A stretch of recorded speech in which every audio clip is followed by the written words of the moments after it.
Hi! In front of me is Asus ROG Phone 6 and today I would like to show you how you can connect it using Bluetooth. Firstly, access settings.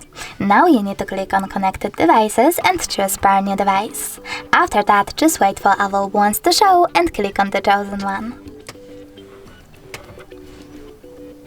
Now, in order to connect, you need to select pair in this pop-up and wait for the other device to accept your connection request.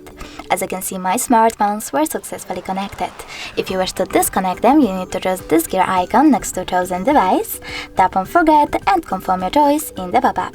To connect to the same one again, just click on it and follow all of those instructions again.